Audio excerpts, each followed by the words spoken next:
कटक पौर परिषद स्थापित होता जार फाउंडेशन शोन हो आज राइट साइड देखिए बिल्डिंगटा ये थुआई आज दिन हूँ आम गौरवर दिन ठीक आज 150 वर्ष पूर्व कटक पौर परिषद या 150 वर्ष पूर्ति उत्सव परिप्रेक्षी कटक बहुत परिवर्तन ओडिशार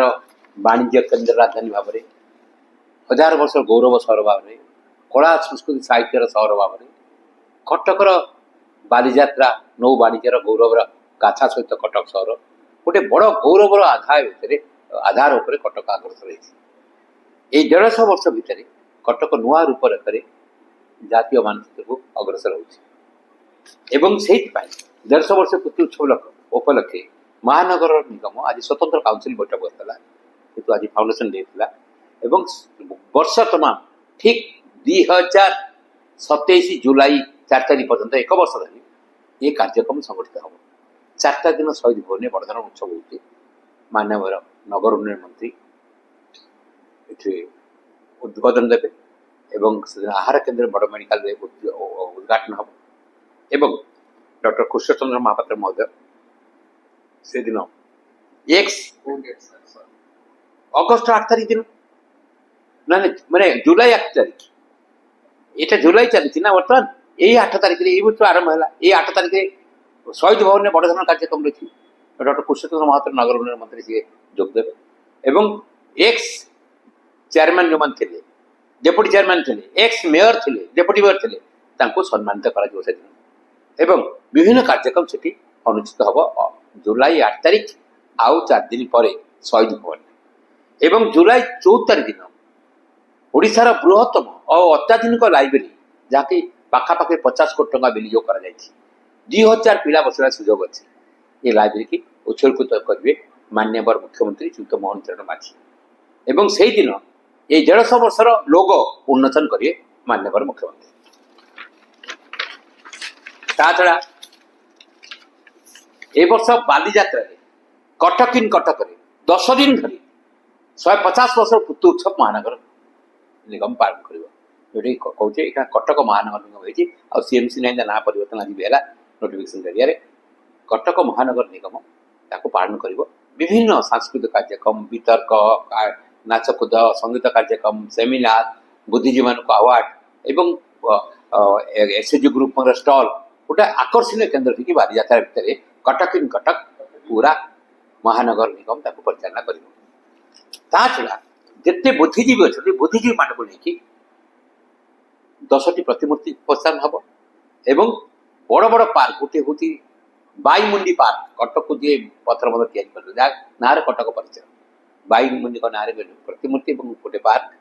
एवं विज्ञान कला कौशल साहित्य कला कौशल उत्सर्गित पार्क हम जो से कार्यक्रम सब अनुष्ठित हम 10टी महापुरुषों प्रतिमूर्ति उत्थापन जो बाजीराव ना अच्छी अन्य प्रतिमूर्ति स्थापन कर संगे कटकर जल निष्कासन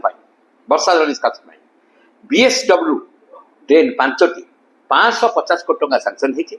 टेंडर तार फाउंडेशन पड़ो से कम गोटे वर्ष शेष हम ये 150 वर्ष पूर्ति उत्सव में गोटे बड़ अवदान रहा 10 कोटी टंका विनिमय बुला षंढ गोरु गाई एक केन्द्रीय आश्रय स्थल होती कटक सीमा पाखे 8गड़े तार फाउंडेशन पड़ो से कम त्वरान्वित हम 6 कोटी टंका विनिमय सती चौरा नवीकरण हो गैस चूला रोचे एवं उन्नत मान सती चौरा होशार प्रख्यात महापुरुष मानकर सेठी समस्त शवदाह कर शमशान खाली नुह गोटे पवित्र पीठ भाव परिणत कर तेलुगु मान एक जगह दि जाए नुआ शमशान तेलुगु भाई मान उत्सर्गित कर छड़ा 5टी विश्वविद्यालय अच्छी कटक सहर में श्री श्री विश्वविद्यालय टू आरंभ नेशनल यूनिवर्सिटी आरंभ कर Madhusudan university Ravenshaw second campus Urdu university सब जातीय स्तर सेमिनार हम 150 वर्ष पूर्ति उत्सव आ विभिन्न कॉलेज स्कूल सेमिनार सिम्पोसियम एवं स्पोर्ट्स फेस्टिवल हम एवं पथ उत्सव हम माराथन हम ये विभिन्न कार्यक्रम 150 वर्ष पूर्ति उत्सव गोटे वर्षर कैलेंडर या गोटे स्पेशल मैगजीन या एलईडी लाइट जिते लगी आम एलईडी से गोटे भिडियो करा कटकर डेवलपमेंट को प्रतिफलित कर 150 वर्ष पूर्ति उत्सव परिप्रेक्षी ये समस्त कार्यक्रम आज विधिवत भाव में काउंसिल अनुमोदन होगापर सांबादिक भाई मान आज आम उपस्थापन कर এটা କଟକର ଗର୍ବ ଗୌରବକୁ ଆହୁରି ଆଗକୁ ନେବାକୁ ସାହାଯ୍ୟ କରିବ। କଟକର ଉନ୍ନତି ବିଭିନ୍ନ ଉନ୍ନତିମୂଳକ କାର୍ଯ୍ୟ ବିଷୟରେ କହିଲେ ନବୀନ ବାବୁଙ୍କ ସାଙ୍ଗରେ ମୁଁ ବହୁତ ଅନୁରୋଧ କଲେ 2022ରେ ଟଙ୍କା 56 କୋଟି ଟଙ୍କା ବିନିମୟରେ 6 ଲେନ୍ 150 କୋଟି ଟଙ୍କା ସାଂସନ ହେଇଥିଲା। ଗୋଟେ ହେଉଛି ଜୁଡିସିଆଲ ଏକାଡେମୀ ପାଖରୁ ବିଜୁ ପଟ୍ଟନାୟକ ପାର୍କ ପର୍ଯ୍ୟନ୍ତ 6 ଲେନ୍, ସେ କାମ କମ୍ପ୍ଲିଟ୍ ହେଇଗଲା। ଏବଂ ଚହଟାଠୁ ଆପଣ ମଧୁସୂଦନ ସେତୁ ପର୍ଯ୍ୟନ୍ତ ଇଏ 56 କୋଟି ଟଙ୍କାର ପ୍ରୋଜେକ୍ଟରେ ଆମେ ନବୀନ ବାବୁ ଆରମ୍ଭ କଲେ, ଟଙ୍କା ବ୍ୟବହାର କଲେ। 2025ରେ ଶେଷ ହେବା କଥା, 26 ଆସି ଶେଷ ହେଉଛି, ଶେଷ ହେଉନି। କାମ କେମିତି ହେଇଛି, ନିମ୍ନମାନର କାମ ହେଇଛି। ଭୁଷୁଡ଼ି ପଡ଼ିଆ କଥା ଶୁଣିଲେ ଦେଖିବାକୁ 12 mm ରଡ୍ ଲାଗିଛି, ସପୋର୍ଟ କିଛି ନାହିଁ, ବେସ୍ ନାହିଁ, ପିଲର ନାହିଁ, କିଛି ନାହିଁ। ଏବଂ କାମ ନିମ୍ନମାନର ପୂର୍ତ୍ତ ବିଭାଗକୁ ଅନୁଧ୍ୟାନ କରୁଛି ରାଜ୍ୟ ସରକାରଙ୍କର। ମୁଁ ମାନ୍ୟବର ମନ୍ତ୍ରୀକୁ ଅନୁରୋଧ କରିଛି ତୁରନ୍ତ ଗୋଟେ ଉଚ୍ଚସ୍ତରୀୟ ଇନକ୍ୱାରି ହେଉ। ଯେଉଁ ଅଧିକାରୀମାନେ ଠିକାଦାରମାନଙ୍କୁ ସହିତ ମଧୁଚନ୍ଦିଲା କରୁଛନ୍ତି, କମ୍ପ୍ରମାଇଜ କରିଦେଉଛନ୍ତି କାମ ଦାମରେ, ଗୋଟେ ବସ୍ ଆଜି ପଲଟି ଯାଇଥାନ୍ତା, କେତେ ଲୋକ ମୃତାହତ ହେଇଥାନ୍ତେ। ତାଙ୍କ ଉପରେ କଠୋର କାର୍ଯ୍ୟାନୁଷ୍ଠାନ ଖାଲି ନୁହେଁ, ତାଙ୍କୁ ଗିରଫ କର, ତାଙ୍କୁ ଟ୍ରାଏଲ କର, ସେମାନେ ଯେଉଁମାନେ ଏଥିରେ ସମ୍ପୃକ୍ତ ଅଛନ୍ତି। ସାଇଡ୍ ୱାଲ୍ ନୁହଁ, ପିଚୁ ପଡ଼ିଯିବ, ବହୁତ ନିମ୍ନମାନର ପିଚୁ ନିମ୍ନ ପଡ଼ିଛି, ସାଇଡ୍ ୱାଲ୍ ସାଇଡ୍ ଯେଉଁ ମାଟି ତଳେ ଦିଆଯାଇଛି ଖାଲି ଆସ୍ ମାନେ ଯେଉଁ ମାନେ କୋଇଲାର ଧସା ଯେଉଁ ଦିଆଯାଇଛି, କନକ୍ରିଟ ପଥର ପ୍ୟାକିଂ ନୁହଁ ସେଟା। ଏବଂ ୱାଲ୍ ସେପଟରେ ମଧ୍ୟ ସପୋର୍ଟ ବେସ୍ କିଛି ନାହିଁ। ମୁଁ ବୁଲି ଦେଖିଲି ପରଦିନ ବର୍ଷା ଭିତରେ ବି ମତେ ବହୁତ ମାନେ କିଏ ଏଟା ଇଞ୍ଜିନିୟର ମାନେ କ'ଣ ଦେଖୁଥିଲେ କ'ଣ,